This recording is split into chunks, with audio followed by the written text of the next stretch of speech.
how do you have the conversation with family or friends? Because you're going to find that everyone has an opinion about your future, especially those that are invested in it. Your work colleagues are going to be very different because when you're talking to them about making this choice, you're going to be bringing up the fears they have about doing it as well. So they're going to bring those up to you. You're probably not going to get all the support you want, but some people will be like, yeah, do it, get out of here, go make that move.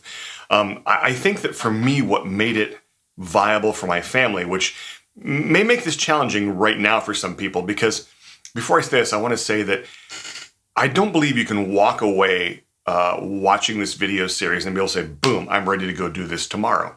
And maybe that was your hope. Now, maybe some of you can. I mean, you all can. There are just, prizes and punishments for doing that. But for me, what made my transition the most successful in every way was the things I'd done before that allowed me to prepare for it. And so one of those was, as strange as it may sound, is having conversations with my family about my work. When my children were very little, I was offered an opportunity for a fairly big job with a company that has grown and taken off. And at the time, it was also a brand that they knew because they made some beloved video games. So my kids were like, Dad, you got to work for those guys. That's awesome. And yet, when I talked to them about why I didn't, they were little. They're probably in grade school. But I told them I didn't take the job because I'd be gone more from home and I didn't want to be away from them more. Even though I'd make more money, I'd be less with them. And that just didn't click for me. And I thought they're too little to understand. It's foolish of me to have this conversation. But 10, 15 years later, they remember that and they refer back to that as they're making some choices. So one of the things I learned is you have to invest early in telling the truth and having good conversations in order to be able to do that. So we talked a little about you have to have kind of put in the time and have the real relationships with your family to have those conversations. I think the next thing to remember is that nobody has the truth out there. They just have views. And so you need to listen to people that you trust and love, but you need to not listen to them to find out what to do because they tell you. You need to listen to get a variety of opinions to help you think through the situation yourself. Because at the end of the day, you're the one that's accountable to you.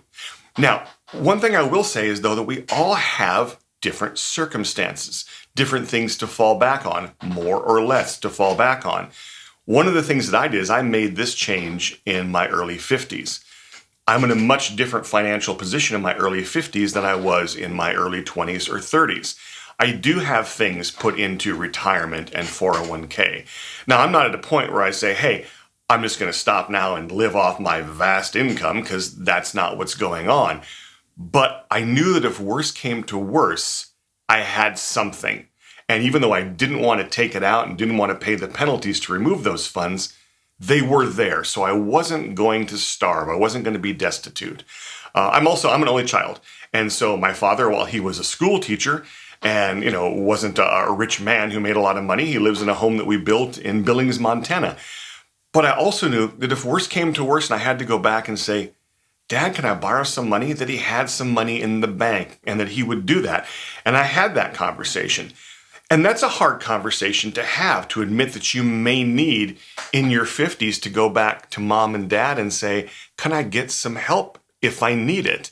Because that feels so humbling. I'm supposed to be, big, strong man now, taking care of a family.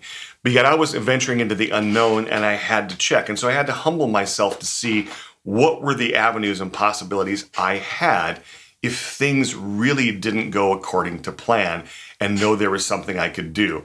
Not because I wanted to go there, but because I needed to have that peace of mind. And I need to be able to give my family that peace of mind that in the end, this really bad thing, that won't happen. I can go back and get a job and we can make our way through it.